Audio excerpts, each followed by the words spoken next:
안녕하십니까. 하루하루 즐거운 마음으로 지내고 계시지요?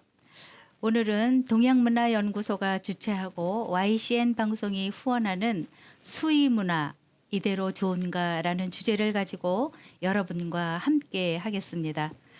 동양문화연구소는 오늘날 우리 사회에 이슈가 되고 있는 전통 의례에 대하여 문제점을 철저하게 진단, 평가, 개선하는 대담 프로그램을 마련하였습니다. 그 첫 번째로 상례 예절의 수의 문화를 선정하였습니다. 고가의 수의, 질 등 수의와 관련된 노인들과 슬픔에 빠진 유족들의 마음을 헤아려 이번 전통의례 이슈 대담은 4개의 전문가들을 모시고 우리 수의 문화의 현실을 직시하고 나타내는 제반 문제점들을 점검하고 개선 방안을 현실적으로 제시하는 대담으로 진행하고자 합니다. 오늘 대담에 참여해 주신 패널 선생님들을 소개해 드리겠습니다. 이철영 동국대학교 교수님 나오셨습니다. 네. 안녕하십니까? 네, 안녕하십니까? 네. 권병로 군산대학교 명예교수이시면서 동양문화연구소 학술위원장님 나오셨습니다. 네, 안녕하십니까? 안녕하세요. 반갑습니다. 네, 귀한 자리에 함께 해주셔서 대단히 감사합니다. 먼저 상례에서의 그 수의가 지내는 의미라든가 전통 수의의 역사와 변천사 이런 것들을 굉장히 궁금해하고 계시는 것 같아요. 그래서 오늘 그 취지에 대한 말씀부터 먼저 듣는 것으로 시작을 하겠습니다. 권 교수님께서 먼저 시작을 좀 해주시겠습니까? 예, 그렇겠습니다. 네. 저는 일반론적인 얘기를 드리겠습니다. 우리 마음속에는 그 영원성이 있어서 그런지 자신은 절대 죽지 않는다고 믿고 있습니다. 그래서인지 죽음을 남의 일처럼 생각하지만 사람은 언젠가는 한번 죽습니다. 미국 예일대 철학과 셸리 케이건 교수의 명강의 데드에서 보면 삶의 끝은 죽음이라고 했습니다.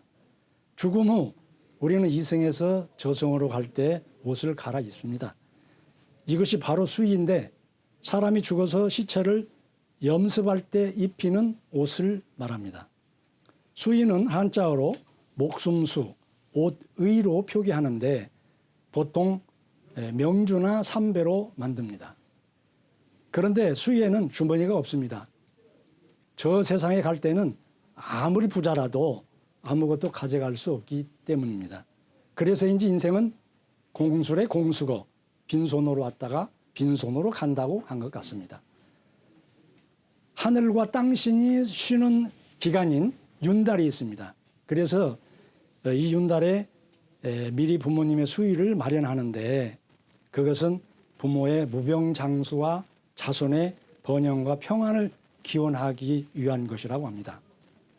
수의는 저렴하게 100만 원에서부터 명품 수의라고 일컫는 안동포는 1000만 원을 호가한다고 합니다. 후손들이 살아생전에 부모님께 효도를 하지 못했다는 그 죄책감으로 돌아가신 후에라도 효를 한다고 값비싼 수의를 입혀드리려고 합니다. 이는 그야말로 무의미한 허식이고 매우 불합리한 낭비로 우리 사회의 수의 문화를 개선해야 된다고 생각합니다. 논어 8일편에 보면 임방이 문내 지본한데 자왈대제라 문이여 예는 여기사야론 영검이요 상은 여기이야론 영척이라고 했습니다. 임방이 예의 근본에 대해서 물으니 공자께서 말씀하셨습니다. 훌륭하다 질문이요. 예는 사참보다 차라리 검소한 편이 낫고 상례는 형식적으로 잘 치르는 것보다 슬퍼하는 편이 낫다고 했습니다. 그래서 우리는 이런 관점에서 수의 문화를 다시 한번 생각하는 계기로 삼으면 좋겠습니다. 네. 이상입니다. 네. 귀한 말씀 감사합니다. 네. 다시 교수님께 네. 또 여쭙겠습니다. 네. 그러니까 수의가 지니고 있는 의미라든가 네. 뭐 역사 이런 뭐 변천사를 좀 간략하게 말씀해 주시겠습니까?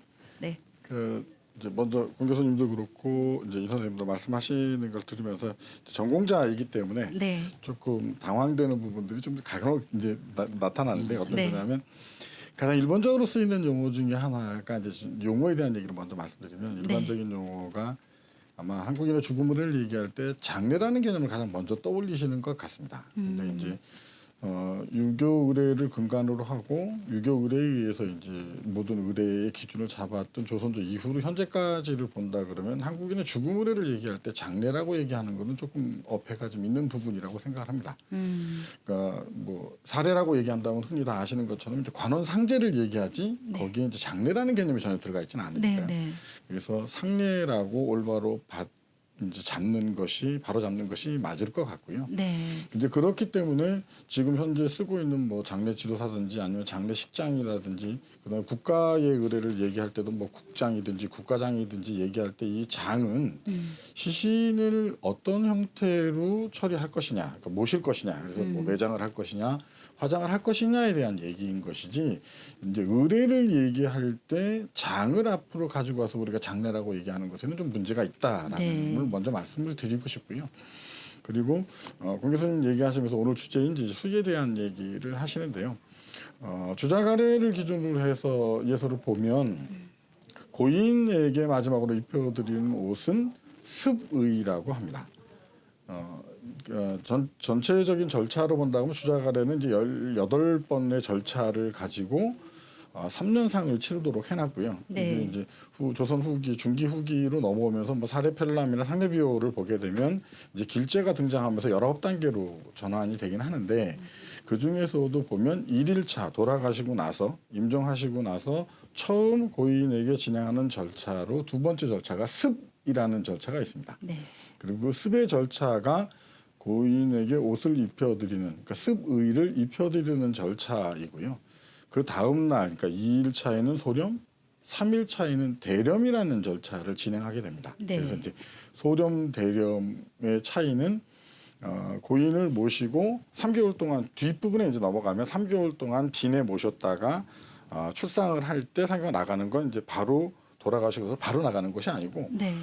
일단 빈소에다가 모셔놔서 거기에서 이제 고인들 이제 유족들이나 친지들이 와서 조문하게끔 하고 네. 그리고 나서 그러니까 대부 같은 경우는 뭐 5개월 그다음에 사는 3개월 이후에 이제 발인해서 나가게 돼 있거든요. 네. 그렇게 될 때 이제 보관하고 이동을 하게 되면 고인이 이제 상해에서 흔들리고 이런 걸 방지하기 위해서 옷을 더해서 묶는데 이것은 이제 조금 더해서 묶는 것을 소렴이라는 절차로 2일차에 하고 네. 이제 입관이라고 변경되어서 지금 현대 의례에서는 얘기하고 있는데 대렴이라는 절차는 신분에 따라서 사는 30벌, 뭐 재혼은 50벌, 군은 100벌의 옷을 더해서 묶는다고 했습니다. 그래서 네. 이제 관 안에서 이제 그렇게 묶어서 하는 절차를 대렴이라고 하죠. 그래서 이런 절차들까지를 다 진행하는 것이 가장 이제 고인에 대한 기본적인 절차인데요.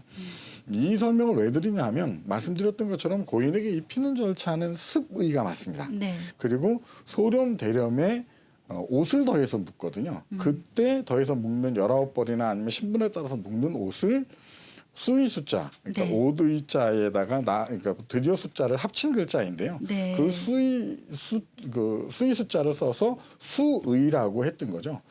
그래서 이제 그게 용어의 변경이 되기 시작을 합니다. 그래서 전통 사회에서 이거 유교 사회를 가지고 있던 조선조 입장으로 보면 고인에게 이제 입혀드렸던 옷은 습의가 맞고 네. 이것이 1910년 이제 일제 강점기로 진입하게 되면서 일제가 조선을 침탈하는 과정에서 이제 여러 가지 영향들을 보이게 되는데 그 중에 의례적으로는 전환점을 주게 된 게 34년도의 의례준칙입니다. 그러니까 이게 이제 학자들마다 좀 차이는 있기는 한데요. 네. 제가 연구하면서 느꼈던 것은 이게 뭐 민족성을 말살시키거나 이런 관점은 아니고요. 1930년대의 경제대공황 이후로 한국 사회, 그러니까 조선 식민지 조선 사회나 아니면 일본 사회가 경제적인 빈곤을 시달리게 되니까 그걸 돌파하기 위해서 이제 의례적 탄압들이 진행이 되는 거고 거기에서 고인에게 입히는 옷을 면이나 포로 하라고 제정을 해버립니다. 그래서 이제 면포가 처음 등장을 하게 되죠. 네. 그리고 그때 일제가 썼던 용어도 습염입니다. 염습이라는 용어가 아니고 습염이라는 용어를 쓰고 그것을 이제 진행하면서 고인에게 입히는 옷을 아까 말씀드렸던 그 수의 숫자를 쓰게 되는 거죠. 그래서 그 수의라는 용어가 이제 대중에게 처음 이제 등장하게 돼서 일반화되는 계기를 갖고 있다고 보시면 됩니다. 근데 이게 쭉 흘러와서 이제 강점기가 끝나고 해방 이후에 한국 사회가 지식인들에 의해서 의례를 복원하는 노력들이 좀 있으면 좋은데 바로 이어서 이제 한국 전쟁이 발생하게 되고 먹고 살기가 힘드니까 네. 그런 것보다는 사실은 이제 생존의 문제에 더 치중하다 보니까 의례가 뒷전으로 밀려날 수밖에 없고 일제 시작됐던 의례 준칙이 계속 이제 답습하는 결과를 낳게 되죠. 그러다가 이제 처음으로 이제 조금 손을 강하게 이제 된 부분이 이제 박정희 대통령의 가정의례 준칙이 되는데 네. 그 바로 이전에 63년도에 문교부에서 국민예절 기준이라는 걸 만들어내고 거기에서 이제 한글 전용으로 쓰다 보니까 그 수의 숫자의 한문 표기를 없애고 그냥 한글로 수의만을 쓰게 되는 겁니다. 네. 그러다 보니까 69년도에 가정의례 준칙에서는 이제 한글하고 한문을 병행하면서 수의하고 가로 열고 이제 거기다가 목숨 숫자를 써서 지금 저희가 통용되고 있는 수의라는 용어를 일반화시키게 되는 거죠. 그런 거니까 수의 문화가 맞다 틀리다라고 얘기할 때 좀 많이 고민되는 부분은 용어를 지금 용어의 문제가 처음 잘못돼 있었고 네. 그리고 나서 지금까지 이제 이런 문제들이 좀 오는 거고요. 그리고 권 교수님께서 이제 일반적으로 가장 접하기 쉬운 부분에 대한 얘기를 많이 하셨는데, 네. 그래서 그 전통적인 관점으로 다시 복원하거나 아니면 지금 우리 사회에 뭐 어느 수위가 맞냐라고 본다 그러면 저는 개인적으로 어른들이 뭐 칠순이든 팔순이든 자손들이 해줬던 옷 중에 제일 좋은 옷 있죠. 네. 그런 옷으로 이제 스브이로 쓰시는 것이 좋지 않을까라고 생각을 합니다. 그러니까 그런 부분들이 좀 보편화되었으면 좋겠다는 거고요. 그리고 이제 우스갯소리로 그런 얘기를 많이 하는데요. 권 교수님이 수의에 주머니가 없습니다 이런 얘기를 하시잖아요. 그래서 저도 이제 그런 것을 가지고 이제 학생들하고도 얘기를 많이 하고 하는데 그게 한동안 지금 삼배 수의 고급 삼배 수의를 팔려고 했던 사람들이 만들어내는 논리입니다. 네. 왜 그러냐면 한복엔 주머니가 없어요. 네. 원래 우리 복식은 주머니를 부착하지 않습니다. 한복에는. 예. 그러니까 이게 지금 주머니를 다 부착하는 건 서양 문화가 들어오면서 이제 호주머니라고 그래서 이게 네. 다 쓰는 거잖아요. 네. 그런 거기 때문에 주머니가 없는 건 우리의 복식의 문화를 지켜가기 위한 대중의 선택이고 논리였던 거지. 그것을 가지고 이제 확장시켜서 이게 저승 갈 때 빈손으로 간다 이런 걸로 이제 확대하는 부분은 조금 좀 무리가 좀 있지 않나라고 생각을 합니다. 근데 이제 이런 대담 프로에 나와서 이제 제가 전공하고 말씀을 드리면서 말씀드리고 싶은 것은 늦었지만 지금이라도 우리가 원형이라고 생각을 하거든요. 전공이 네, 아니라 네. 유교 문화가 가지고 있었던 의례에 대한 원형들을 다시 한번 되짚어보고 복원하고 현대 사회에 맞도록 이제 바꿔가는 노력들이 좀 우리에게 필요한 부분이 아닐까라고 생각을 합니다. 네. 그래서 이제 전반적인 내용들은 이렇게 이해하시면 될 것 같습니다. 지금 쭉 그 주작 아래에서부터 이제 쭉 말씀을 해주셨는데 네. 지금 뭐 2일째 되는 날은 그 관에 이렇게 옷으로 이렇게 채워간다라는 그런 말씀을 하셨잖아요. 네네네. 그거는 지금 매장 문화에서의 네네. 상황이잖아요. 네네네. 근데 현재 우리는 지금 매장 문화보다는 화장 문화. 화장을 지금 많이 활성화가 되어 있기 네네. 때문에 네. 그러면 과연 매장 문화하고 화장 문화하고의 그 차이점을 이 옷을 좀 네. 관계가 있는가요? 그렇지는 않습니다. 그러니까 이제 한국 사회의 지금 현재 한국 사회의 현대 의례라고 얘기해서 통합적으로 본다 그러면 가장 기본적인 골격을 가지고 있는 것은 유교 상례가 맞습니다. 네, 그리고 네. 이제 이 유교 상례가 수의 좀 전에 말씀드린 것처럼 일제 강점기를 거쳐서 왜곡이 좀 심하게 일어나죠. 네, 네. 그래서 지금 좀 전에 말씀드린 것처럼 이제 첫날 습이라는 절차로 고인에게 옷을 입히고 네. 여기에서 이제 목욕시키고 나서 옷을 입히고 난 다음에 반합하는 절차까지를 진행하게 되는 거고요. 그리고 그 다음 날이 이제 19벌로 묶는 소렴. 그 다음 날은 신분별로 따로 이제 30에서 100벌까지 옷을 묶는 대렴으로 진행이 되는데 이게 이제 3일 동안 진행이 되고 내용물이 많아지게 되니까 34년도 의례준칙에서 뭐라고 얘기를 했냐면 습, 소렴, 대렴을 통합시켜서 한꺼번에 하도록 바꿔버립니다. 용어도 바꾸고 행위도 바꿔버리고. 네, 네. 그러니까 지금 우리가 하고 있는 의례가 강점기에 변형되는 데거든요. 그런 거니까 현대 사회에 우리의 문화를 바로 세운다라고 얘기한다 그러면 사실은 강점기 때 나왔던 의례 준칙부터 시작해서 그것의 아류작이라고 얘기할 수 있는 건전 가정 의례 준칙이나 아니면 가정 의례 준칙까지를 다 해체하고 원래 원한이 무엇이었는지에 대한 고민을 가지고 고인에게 대하는 게 맞다. 네, 그렇다 네. 그러면 지금 이제 좀 전에 말씀드렸던 것처럼 고인에게 가장 좋은 옷이 무엇인가에 대한 고민을 가지고 입혀드리는 게 맞지. 네. 생전 입지도 않았던 선배 옷 가지고 그게 이제 효하고 연결시켜서 하는 건 현대 상술이죠. 네. 예, 그런 부분이 좀 맞지 않을까라고 생각합니다. 참 네. 많은 생각을 하게 되네요. 네. 교수님 말씀을 네. 듣고 나니까. 그래서 가장 시급한 거는 지금 용어 정리부터 네, 맞습니다. 좀 돼야 된다라는 네, 네, 네. 생각이 네. 예, 들었고요. 그다음에 의례상의 문제에서도 많은 부분이 지금 우리 것이 아닌 것을 우리 것처럼 지금 답습해 네, 네, 네. 오고 있다라는 거에 네. 대한 참 안타까움이 네, 네, 네. 예, 생기는데요. 이거를 이제 어디서부터 어떻게 손을 대야 되는지 그거는 이제 전문가들이 아, 예. 고민을 좀 하셔야 되는 문제 아닌가요? 그 뭐 전문가들이 고민해야 될 뿐이 아니라 사실은 이게 공론화가 좀 있어야 된다고 생각합니다. 네. 그러니까 이 사회가 지금 그러니까 유교 사회였던 조선조나 아니면 조선 초기 그러니까 이 강점기나 1900년대 초까지만 해도 아무런 문제가 없었던 건 단일 민족의 단일 사상 체계를 가진 국가입니다. 그렇죠. 네. 그러니까 유교 문화로 신봉했고 그래서 유교 문화에 의해서 모든 의례가 진행되는 것에 거부감이 없었는데 네. 이것이 이제 근대를 거쳐 현대로 오게 되면서 지금은 다정교 사회고 그러다 보니까 이게 뭐가 맞다라고 얘기해 버리면 문제가 좀 심각해질 수밖에 없는 거예요. 이게 생사관 자체가 다릅니다. 네. 그래서 이제 뭐 기회가 된다 그러면 그런 말씀 드리겠지만 생사관이 잘못되어서 오는 곳에서 오는 문제들이 굉장히 많거든요. 지금 우리가 이게 알고 있는 종교- 것 중에 잘못된 것들이. 네네. 종교의 문제도 네네. 그렇죠. 심각하겠어요. 네네. 종교마다 다 그렇죠. 다르게 그렇죠. 의식을 네, 네. 지금 치르고 있잖아요. 네. 근데- 하지만 전통적인 네. 거는 우리 유교 사상에 네네. 의해서 네. 이루어져야 되는데 그것마저도 지금 많이 네. 잘못됐다라는 말씀이시잖아요. 그렇죠. 네. 그걸 어떻게 바로 잡으실 건가요? 그게 이제 뭐 그래서 이제 글을 쓰고 있고 네. 뭐 논문을 발표하거나 아니면 이제 후학들을 계속 연구를 하고 있고 가장 네. 좋은 거는 지금 상황은 그래도 이제 뭐 이 업에 종사하시는 부분들이 이제 장례식 가지면 장례 지도사라고 얘기를 하고 있는데 네. 장례 지도사들이 한 4, 5년 전부터는 이제 교육을 받습니다. 그 교육 받으면서 이제 이런 지금 말씀드렸던 내용들에 대한 충분한 자료를 가지고 그들에게 이제 교육을 먼저 시키고 있는데 네. 아무래도 현대 사회가 그 예전에 있었던 공동체가 해체되고 난 이후에 의례 전문가들이 거의 이제 뭐 사라진 상황이니까 네. 그나마 이제 현장에서 일하고 있는 사람들이 공부하고 그 내용들을 알고 있으면 그게 이제 전달되면서 우리 사회가 조금 더 전통과 맥을 잇는 관점으로 변화되지 않을까라는 노력들은 계속 하고 있습니다. 그래서 네. 아마 그런 부분들을 보시면 될 것 같고 접하시기 어려우시겠지만 그래도 잘 모르시는 부분이나 궁금하신 부분이 있으면 네. 그렇게 이제 장례 지도사들이나 아니면 의례를 공부했던 분들한테 여쭤보시면 네. 뭐 충분히 뭐 답을 얻으실 수 있을 거라고 생각합니다. 네. 네네. 조금 이거 심각해질 것 같기도 한데 네네. 권 교수님 뭐 질문하실 거 있으시면 예. 네. 그 일반적으로 시죠. 그 수의라는 말을 쓰고 왔는데 네네. 그 본래는 습이라고 하는 걸 처음 저도 알았습니다. 네. 그러니까 그 습이의 습은 염습할 때 그 습 한자입니까? 아, 네, 그렇죠. 용용자에다 오디자를 합쳐진 그 자. 용용자에다 오디자. 네네네. 예. 네. 아이고 좀 새로운 거 배웠고요. 네. 그게 결국 그 수의라는 의미가 말하자면 그 일제 강점기 그 의례 준칙 네. 69년도 우리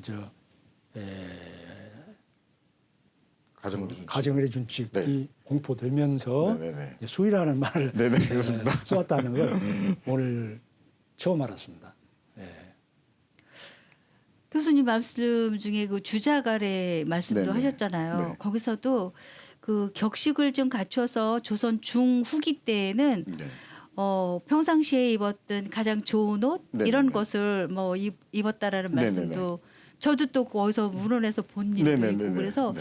그런데 일단 돌아가시고 나면 평상복의 수의를 제대로 입혀질까요? 아, 그게 지금 한복을 생각하시면 돼요. 한복이 사실은 사이즈가 없습니다. 지금은 저희가 옷 입는 것처럼 몇 네. 호 몇 호로 입는 게 아니잖아요. 네, 네. 한복이 굉장히 품이 크죠. 그래서 지금 뭐 고인이 입으셨던 그러니까 생활하면서 생전, 입으셨던 네. 옷이면 충분히 편안하게 입혀드릴 수 있습니다. 네네. 네네. 아 진짜 그래서 우리가 그 한복은 여유롭고 네. 풍요롭고 이런 이야기들을 많이 썼던 것 같네요. 네네네. 맞습니다. 그러면 정말 이승과 저승을 넘나들 때 그냥 편안하게 입고 가실 수 있도록 네네. 뭐 평상시에도 입으셨다라는 그런 네네. 결론인 것 같아요. 네, 네. 그런데 이제 이게 또 그 버릇이 나와서 말씀을 드리는데 네. 유교는 저승이 없습니다. 아 그래요? 유교 논리를 보시면 유교 생사관을 보시면 사실은 다 선진유교 때부터 얘기했던 건 네. 기의 취산이죠. 음. 기가 뭉쳐서 기가. 물이 되고 기가 흩어지면 자연으로 돌아가는 거잖아요. 그래서 저도 이제 기로 있는 존재라고 얘기를 하시는 거니까. 네네. 그래서 이승과 저승이라는 논리는 사실 불교와 무속적 관점에서 이제 들어오기 시작을 했고 지금 개신교나 천주교가 얘기할 때 이제 뭐 천국이나 이런 얘기를 하는 거죠. 네. 그러니까 그래서 이제 이런 말씀을 드리면 아마 금방 이해가 되실 건데 제사를 집에서 지내실 때 네. 만약에 이승과 저승으로 구분되어 있다 그러면 사실은 제사를 주관하는 건 사제가 돼야 됩니다. 그 역할을 할 수 있는 사람, 네. 성지자가 돼야 되는 거죠. 근데 옛날 어른들이 왜 집에서 그냥 다 어른들이 제사를 지낼 수 있었냐면 그분들이 사제 역할이 아니라 길을 나누신 어른과 같이 공유하고 있기 때문에 그 길을 자손에 의해서 모을 수 있다라고 생각하신 거거든요. 그래서 다른 세상으로 가 계신 건 아닙니다. 근데 이제 이게 이제 근대로 넘어오면서 자꾸 이제 유교 본래의 생사관에 대한 논의를 잘못하기 때문에 지금까지 오는 부분이라고 보는 거거든요. 네. 그래서 이제 그런 것들도 좀 바로 잡으면 좀 더 쉽지 않을까라고 네. 보는 겁니다. 네. 유학을 전공하고 유학자인 분들이 네. 교수님의 말씀을 들으면 무릎을 칠 것 같아요. 네. 맞습니다. 네. 정말 네. 새롭게 마음가짐이 돼야 된다라는 생각들을 네네. 다 하실 것 네. 같은데요. 그러니까 제가 이제 자문하거나 아니면 공부하는 학생들한테 질문 받으면서 제일 엉뚱한 얘기 중에 하나가 뭐냐면 제사를 몇 시에 지낼까요? 물어보면 네. 이제 자정에 지내신다고 하죠. 그러죠. 네, 자시- 저승의 문이 열리고 막 이런다고. 네네. 근데 기이기 때문에 사실은 자정에 저승의 문이 열리는 건 아니거든요. yen서에 보면 가장 첫 시간에 지내는 게 맞습니다. 그래서 개인적으로 본다 그러면 설과 추석 때 차례 시간이 원래 제사 시간이고 농경 사회였기 때문에 그게 네. 맞는 건데 산업화가 일어나면서 이제 뭐 다음 날 학교도 가야 되고 출근도 해야 되고 이러다 보니까 시간을 땡긴 것뿐인데 네네네. 그래서 지금 잘못 왜곡돼서 하시는 것 중에 하나가 돌아가시기 전날 제사라고 하는 거죠. 그건 아닙니다. 그러니까 당일날 가장 먼저 지내야 되는 의례가 제사입니다. 기제사. 근데 그런 것들이 아마 이 생사관을 가지고 가장 먼저 풀어내야 될 부분이 아닐까라고 생각을 하는 거죠. 네. 교수님 말씀을 쭉 듣고 나니까 뭐 이승과 저승은 그냥 나를 쭉 병행할 수밖에 없는 네. 그런 거라는 결론이네요. 그러니까 같은 세상입니다. 그러니까 네네. 육아에서 얘기할 때 저승이 없었거든요. 그러니까 네. 이렇게 보시면 되죠. 이제 아까 그 제사 지낸 시간 말씀드렸지만 석전을 지내거나 아니면 종묘 대제를 지내거나 아니면 그러니까 우리가 국가제례를 지낼 때 보면 다 낮 시간에 지내시죠. 네. 밤 시간에 안 지내시고. 네. 그게 왜 그러냐면 그 기이기 때문에 자손에 의해서 기를 아무 때나 모을 수 있는 거거든요. 그래서 그것이 원한인데 이제 산업 사회로 오면서 이게 퇴색되고 이제 조금 왜곡이 생겨나면서 이제 전통 그러니까 무속적 관점이나 아니면 이제 다른 종교의 좀 관점들이 포함되면서 이제 자꾸 이승과 저승으로 구분하려고 하고 다른 세상에 있는 것으로 인식하게 되는데 이제 그런 관념은 아니라고 보시면 됩니다. 네. 그럼 뭐 제 시대의 생각에는- 흐름에 따라서 그냥 같이 네네네, 그죠. 그 흐름 따라 갈 수밖에 네네, 없는 네. 상황이 됐다. 네. 우리 이철영 교수님 말씀처럼 이승 저승이 따로 있는 게 아니고 네네, 그죠. 말하면 생물학적으로 보면은 유기체에서 무기체가 되는 거고 말이에요. 네, 그렇죠. 기로 하는 데는 네, 우리가 네, 되는 네, 네, 거니까. 맞습니다. 그러면 그런 관점에서 생각하면은 이 장례 문화나 수의 문화의 그 개선 관점도 네. 거기에 초점을 두면 답이 나올 것 같아요. 그러네요. 그런데 지금 와, 저 굉장히 저는 지금 충격적인 말로 지금